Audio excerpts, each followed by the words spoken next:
All right. So now we've come into the area that is actually your personal chart. This is what the setup for your life was set up. Once again, I want to reiterate these are clues. There's highs and lows to each of these basic energies. And so, in order to look at your chart, we consider this to be your personality, where the sun happens in your chart. Your sun is in Sagittarius in the sixth house. So in this particular software I use, we click on that and you can see this, that your life is happening uh, in your daily routine, in health and work, and the areas in which you shine. You will learn life's lessons through your ability to serve. This is about service in life, the sixth house. The sun in Sag is you are a sunny, adventurous individual. You are optimistic and philosophical and may tend to bluntness. So that's the aspect about who you are and where your life is happening at. Uh, then the second piece is, but in order to get this to your highest, best good in these areas, this is your moon or your emotional self. And this is the area of life where you need to get your needs met. And in order to, if you get your needs met in this area of life, of one of values, then this can reach its higher proponent. So we're going to look at your moon. And the moon in the second house, you seek emotional security through can, through accruing possessions. This is a way of building up your self-esteem. You need to build up a set of personal values. Uh, Once again, this is going to be double the need to build your personal values, to discover yourself, learn your values, find out where you may be weak, any thoughts or concepts or perceptions, lessons that you've taken on to believe that your uh, self-worth is not at its highest or that you're not a value yourself. Uh, these are things where it's both you need to get your needs met there, and also your North Node is there. Uh, the Moon in Leo is you have an emotional need for praise and attention. Under stress, you may show off in order to gain attention or become arrogant. You may be proud of your mother, or she may be very proud of you. Uh, so, Mom, this is basically the nurturing energy in your life. And to the degree that you've internalized that and it's really fed you and nurtured you in that area, then you will be able to achieve your where you the area where your life is happening, and it also then will set you up for this piece, which is the nodes of the moon. This is the area that I told you was a fourth piece I would add in later. Now, this goes into the past life concept or other lives, and is basically a setup. The north node and the south node, they're always opposite each other, and they always represent retrograde or internalized concepts. But this is an area in your life in order to achieve the soul's highest good is to follow through in this piece. Now, the nodes are not easy usually. They're it's a challenge. It'd be like a good idea of something that you want to do in life to accrue value and to achieve that concept. Now, it's dependent on a lot of these other pieces as well, but these are the major ones. But the moon in the north node and the south node. The north node is the highest good in if you accomplish it in this life, and this south node is represents things you came in with, you were born with. In the past life concepts, it's considered the path already traveled. Now, if there are problems in this, which there could be some squares here that we'll have to look at a advanced type of space. But sometimes there are difficulties that are happening squaring here that are representative of something that happened in a past life where you didn't meet the goals in that life. So you may have to revisit the south node or the past life concept to clear up traumas or adjust things or clear up any karmic pieces where you may have done an overt act or uh, for whatever reason. But that's all stuff that can show up later on. But then, to the degree that you pulled from that then into the north node to achieve this in this life, this will come out as sounding like a really good idea. And when you talk about it, and then next thing you know, you stuck it on the back burner somewhere because it's just not a natural flow into. It's an effort you have to concentrate to be able to achieve that deal. And then, like I say, if it's something squared the south node, it's going to be squaring this node. And so we'd have to go in here and like work out what is this piece between this square. The subconscious knows, and that higher self component can come in as a piece.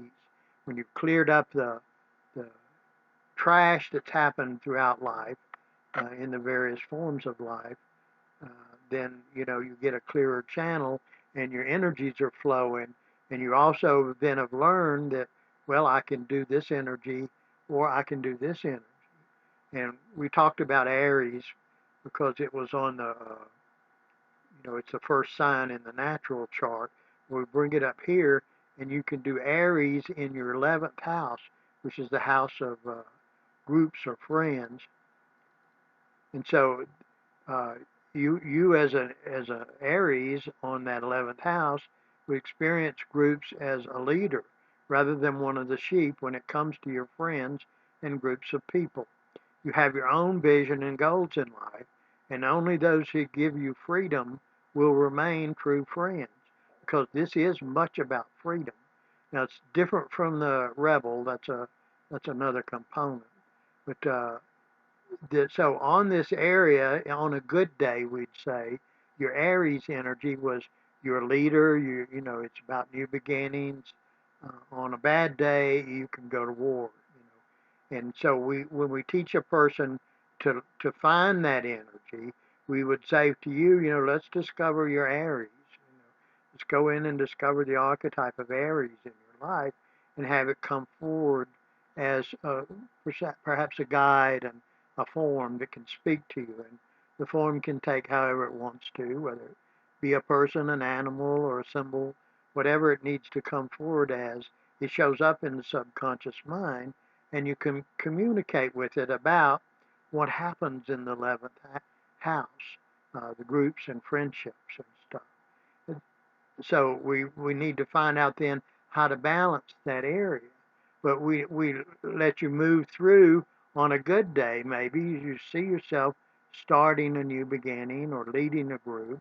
But on a bad day, then and we'll get you to feel that experience, remember it, bring up the details, feel it in your body, and then we say, but then let's set that aside here now, and let's go to another day where you got into a fight about leadership in the group, and it became an issue, and you were quarrelsome, and it was having really a bad day in that type of an energy, and then have you be able to run those energies and look at it. And we'd like for you to know both extremes because, some days it might be good to do a new beginnings, and then some days, and the action aspect of it is Mars, which you actually have in the house of relationships, in the house of kind of a restrictive elder leader, the Capricorn energy, which is also the devil. It's the dark energy considered, but we don't look at it as good and bad because Capricorn has positive and negative as well. But it's one that, like, if you know Capricorns, they kind of like need things to like happen in certain ways, and so does Taurus. All of our signs are that way. Virgo, I'm a Virgo. Those type things. But you have the Mars there is like you could do new beginnings in that way, or you could get into a fight about it. But like I say, some days, and this is not just romantic or partnerships. This is also considers business partners and chosen friends or chosen people in your life. But it also could be committed enemies. This thing you always heard, keep your friends closer and your enemies closer. Well, they're associated in the house of relationships. But in the Mars type of a deal, some days you might just need to kick ass.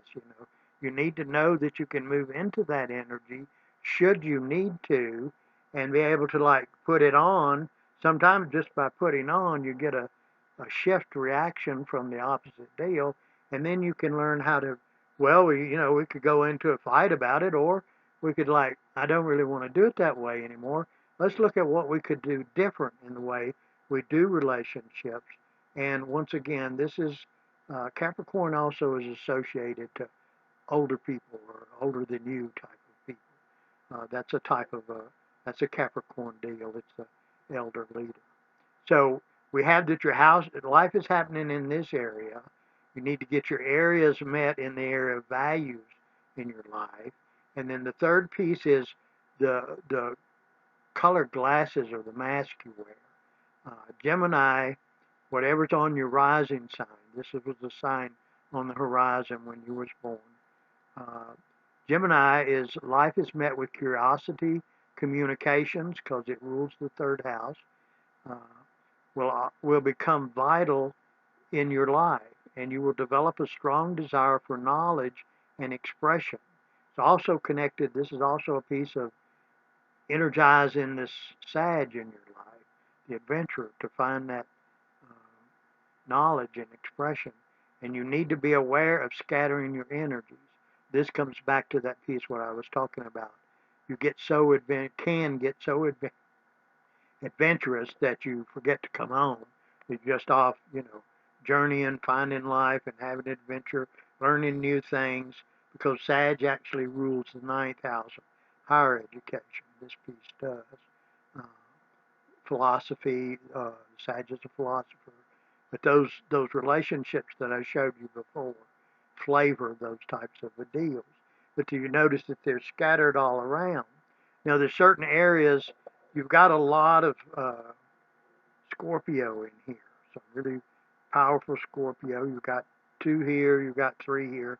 These things are in your report as uh, labeled as in weights.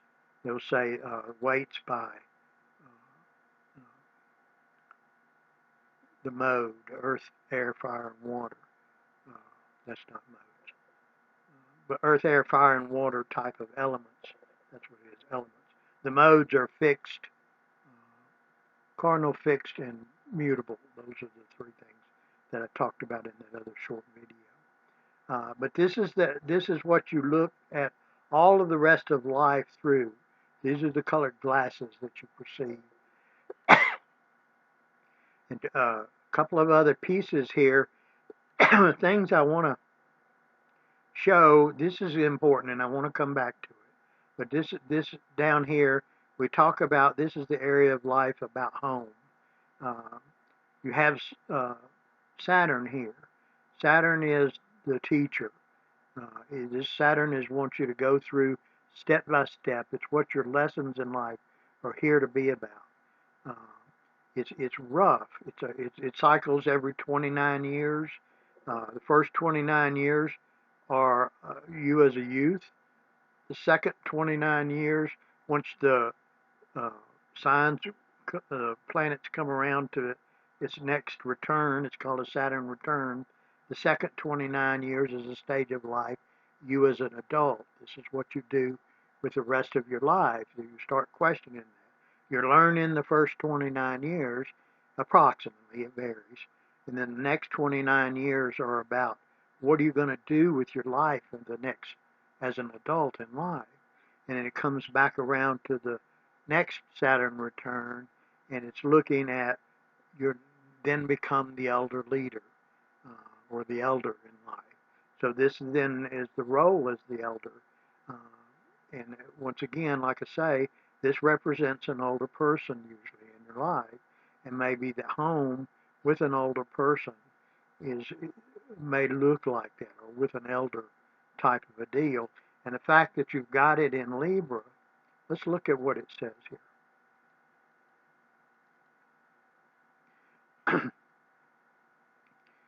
Home may not have been supportive early in your life, resulting in you feeling a lack of a firm footing in life.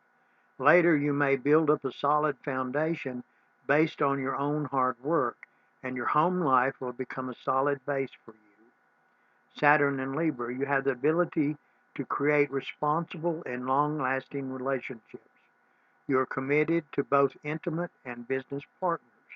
So commitment is a piece of that deal. But the partnerships, once again, rules basically this house of partnerships, but you have it in the area of home. And then also in this area, well, in this piece, the first 29 years are fairly good. The second 29 years, depending on how well you've learned the lesson, then it depends on how your second Saturn return goes. The first Saturn returns how much you've grown and learned, then how much you live your life as an adult will be really, really good. And then the next period of time is then uh, can really, really be hard to come through a second Saturn return, moving then from the adult into the elder area of life. It's hard. It's hard on the body a lot of times. It'd be hard in the home area here. But depending on, you know, if there's wounds in that area or things that you didn't get, there are techniques and tools and skill sets and people to facilitate for you as a facilitator, as a coach, as a therapist. I can do coaching and a facilitation, but I don't do actual therapy anymore. I don't do it because of the restrictions. A therapist can only be a therapist and can't, uh, there are too many dual relationship rules, and I'm not willing to do that. The therapist takes on the responsibility for the client, and I don't believe in that. I believe it's all self-help type of a deal, and as a coach, then you have a guide in that area. I use hypnosis to teach people to discover their own inner worlds and then facilitate what they get in their worlds as a coach. That's what hypnosis is. All hypnosis is self-hypnosis. If you have a facilitator, then you have a coach in that area. Now, some things are more serious and actually would need a therapist. And at that point in that time, if it comes up, then, there'll be people in the registry of class structure that will be able to facilitate those therapy pieces for an individual. But everywhere that if there's a weakness or strength, it can easily be accessed to discover. It takes time because it's vast. Who we are as individuals is really vast. Uh, but that's an important piece. But you've got this lucky sign here. Jupiter is the fourth house. You enjoy large home. It's expansive. Uh, it's an expansive energy. So you enjoy large homes or being in a large family or may lead your home life according to your philosophy. It also has to do with philosophical components. Is, so,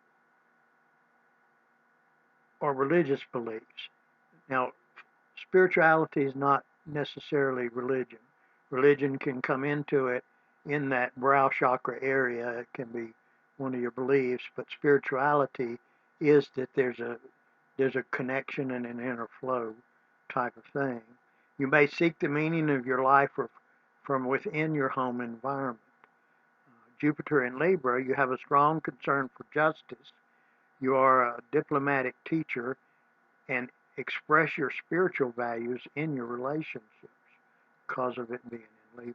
So it's a lucky, expansive type of an energy. This one, not so much. This is Pluto. Pluto's also in that. Pluto is volcanic. It's stuff. It goes really, really deep into subconscious, deep materials, and then it erupts in a volcanic type, explosive type changes.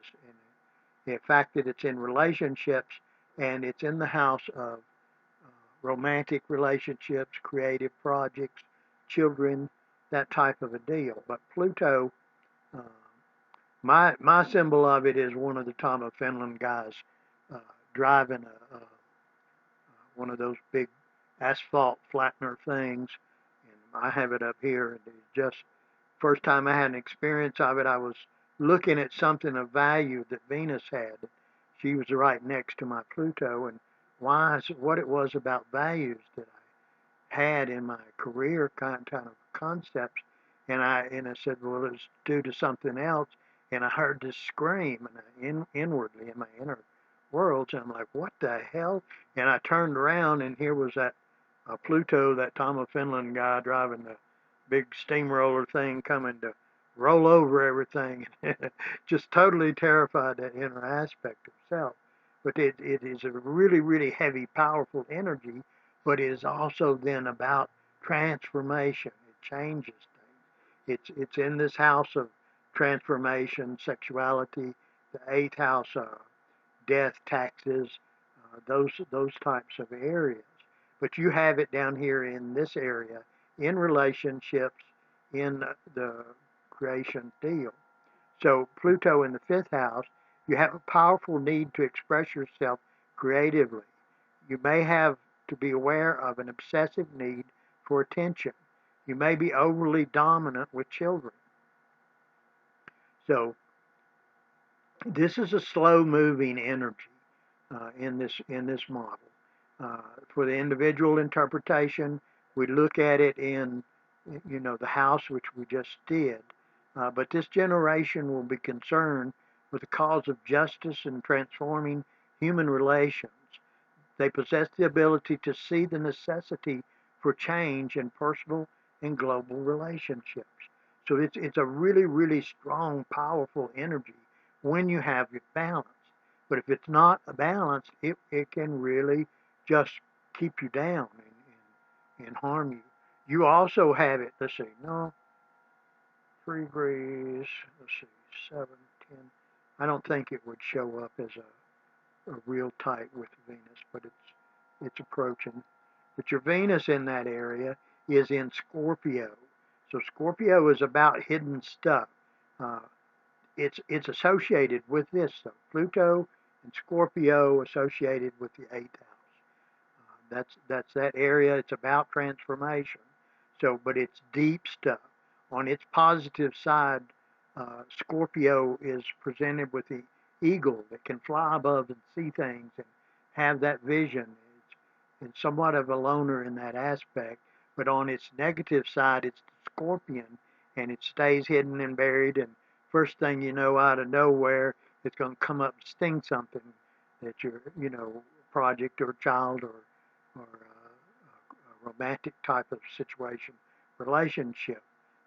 That's the energy, but it's the Venus is the beauty of it. Is you're able to express yourself with creativity and fun and enjoy the company of children or your creative projects. You may find that you have an urge to express yourself through artistic avenues because this is the artist, is also the priestess. Uh, that's the energy, and you can read about each of these different signs and planets in those archetypal energies that I showed you on that other page.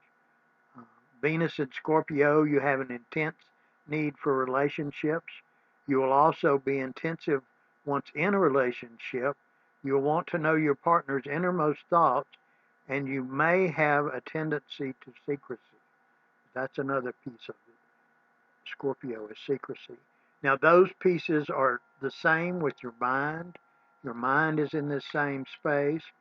Mercury in the fifth house, you have a need to express yourself through something creative or artistic. You will enjoy busy creative projects and mentally stimulating hobbies. Um, you also you use resources well. You have a tendency to delve into the core of matters, preferring this to superficial knowledge. You may also be a worrier.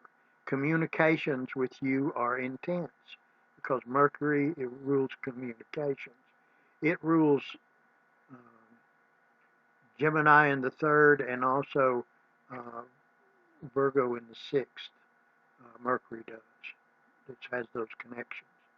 Then this is Uranus. Uranus is it's in Scorpio here, so This will be similar, but it's actually the sign. It rules the planet that rules the Aquarius, and also then connects with the house of groups and humanitarian concepts and stuff. And this is, once again, I tell you, this is going to be an important piece we have to look at. But this Uranus is spontaneous, quick. It's the rebel. Uh, Mine's redheaded and was female when I first found it, and was locked away in me in a space where I couldn't access jealousy or the level of intimacy that might get boarded off because of jealousy, because I'd had an experience in a past life where was too dangerous, so we sent it away and wouldn't access that part of self. So we look at it here, Uranus in the fifth house. You have the ability to undertake original and creative schemes because it is original. It's futuristic, humanitarian. You may have eccentric, because that's the other side of it, or unconventional hobbies or creative pursuits. Your children or your projects may be original and unconventional. Once again, this is a long time cycled thing, so it's a theme for for an era. Uh, this is a generation which will experience highly charged emotions and transformations in their lives. These people will hold many innovative ideas about change. They may experience a worldwide upheaval during their lifetime. Duh, we're there, son. Once again, though, we talk about feelings and stuff. We've got to remember that this piece about mom and emotions and values and stuff, all these pieces, you've got to get your needs met in there to achieve these pieces and for all these pieces to come in together. Um, the next piece, once again, is your sun. I'm not sure whether we did that. I had to redo your report. So, daily routine and health are the work areas which you shine. You learn your life's lessons through your ability to serve. Um, you are sunny and adventurous. Yeah, we did do this. Optimistic and philosophical, and could be blunt sometimes. This is another area. This is Neptune and rules usually the 12th house and Pisces. But it too, your Neptune is in, this is a watery, larger aspect of watery type of energy, is also in that adventurous Sagittarian deal.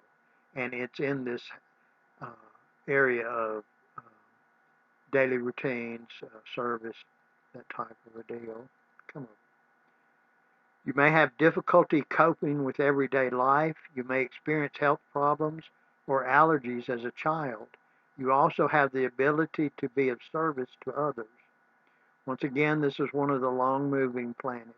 This generation possesses the gift of spiritual vision, not necessarily religion, but spiritual vision, a bigger picture. They will be able to help humanity focus on spiritual goals and become more expansive and inclusive of different races and beliefs. So that's where that area is. And then Mars is the planet of new beginnings, and this is the charged area of life, and it's in relationships in Capricorn.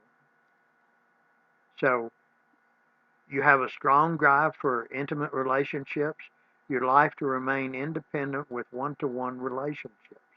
So you need the independency as well as having that intimate connection. Mars in Capricorn, you will pursue your personal desires in a responsible and methodical manner, one step at a time, going through everything.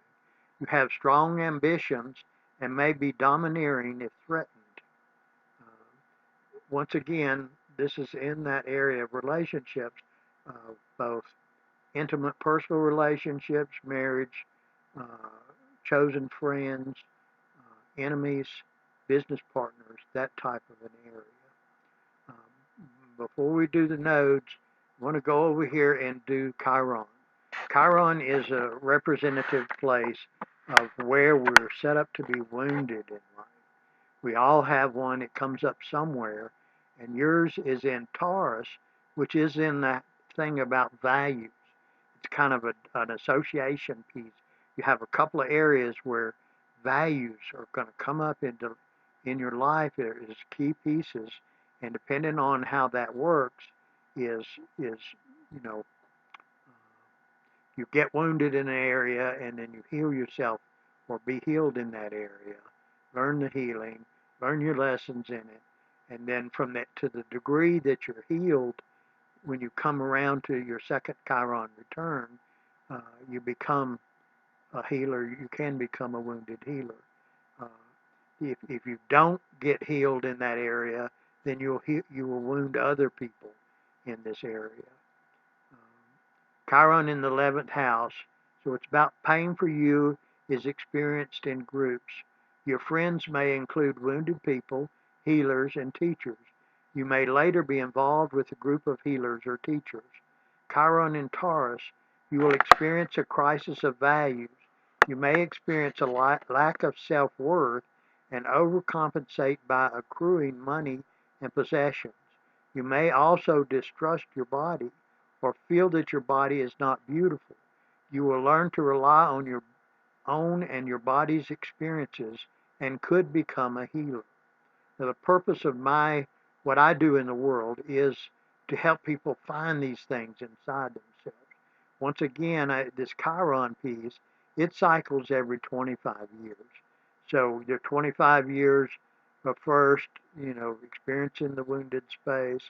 The next 25 years would be, well, you can start healing it from the time that you learn about it, but then the level of healing and then teaching in that next return. But it is correlated with this area, the house of values. The second house is about your own resources. It describes what you value, ranging from physical possessions and money to personal self-esteem and talents. Other exoteric or esoteric keywords include resources, both personal and financial values, and attitudes, possessions, self-esteem, acquisitions, and prana. So these pieces, like I say, I feel are related. The sun is usually, or Saturn can represent the rule-giving parent in life. Usually it's Saturn. And this uh, moon is considered the nurturing parent. So if there's a woundedness in the value area, and you look at here, there's a lot to do with mom or the nurturing parent here. And a concept with what I do in the work is to look at this, what's there, and to, if there's a wound, to journey in and discover, look at the wound, uh, interact with the experience. We have a thing that we call run and change that we do to shift life and to have an inner experience as a fantasy reality completion, fantasy fulfillment of what it would have been had it been the way you wished it had been, to get that sensation, and then we anchor that into the body. And so we look at any time there's anything about values or self-esteem that where it appears to you, which may be in groups, it may be in just the thing about values, uh, or accruing values, uh, that we look at how we can heal that, so that when it shows up, say every time I go to do something in a group, I suddenly feel like, well, I'm just not worth being the leader in the group. I got to follow what everybody else is doing, or just sull up and fight and be mad about it. And I'm not saying you do. I don't know you, but it could manifest something like that. And then so we go in, and when we run and change the experience and gain it, so maybe the nurturing parent uh, didn't give you the kudos you needed sufficiently to build up your surplus and really anchor it into the cells of your body. So in the fulfillment piece that we do of having it done in trance in the imaginary space, we actually get you to feel it in your body and to let that feeling spread through your body and fulfill. so that every time that you're in a group and you start to do something, you can remember how good it feels to know that you are valuable and that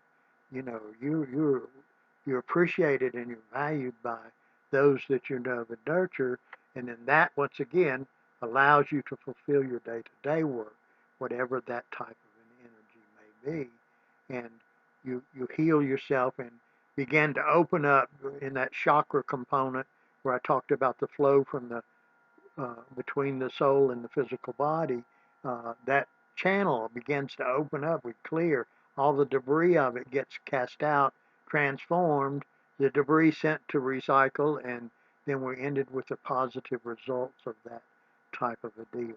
Now, I'm not, of course, the only one that can facilitate such things, but I'm skilled at this, and this is what I'm qualified to teach in. Teach other people at one level. Mine is basically I have ninth house. I have Sag on my third house, so I'm here. Basically, my role in that is to teach ninth house issues, expansion of consciousness and type stuff as basic education to the public, personal growth type formats. And then the model of business model I'm working in is to have then me do the introductory pieces as it goes through those other charts I was showing you. Have the individual assess how do they think they're doing, because when it comes down to it, it doesn't matter what a reader tells you. If they're telling you this is the way it is, and by God you got to do this, then they're just in their ego stuff. It's not. That's Piscean. That's definitely not a Aquarian concept. It's just it might be something like this. Notice what comes to the surface, and then that's what we help you process to find and clear up any trauma and debris, transform it. It's called alchemical hypnotherapy, and because it transforms the lead that's holding you back in life into the very empowerment, the gold that will move you forward into the life that you're here to live at its fullest potential. That's a basic introduction piece to your life chart. There's another area here. I won't go into it now, but this uses your basic life setup, and this is what's going on in your life now. Where I told you about things cycling and running across and bumping. Here, Venus, the beauty artist type thing, is coming up on your Chiron, so that it will take and it can, if you're conscious and aware of these energies, can take the beauty out of the experience of the wound and transform it. I know, I like to root plants and cuttings and stuff like this, and there's a thing where we take the plant and we take the cutting and scrape the bottom edge of it and wound it, and to dip it in a solution that's it's a burning acid stuff, that purple stuff that we use, Clonex or uh, root tone, whatever you. It's a acid stimulating thing to encourage the hormones, encourage roots to grow, to expand and grow from the wounded spot, and that's what this does. And then as you heal it, and then this gathers the beauty or the art or the creativity of it and expresses it back into life. So this is like a transit. And so this is something you can look at once you learn yourself, if it's an interest to you. But it all has to come back to that particular deal. Saturn is sitting heavy on this Neptune. Uh, let's look at it. I can't help myself. Let's look at Saturn's got lessons to you. Oh, this is already done. This is not the other piece. All right, we'll stop for there.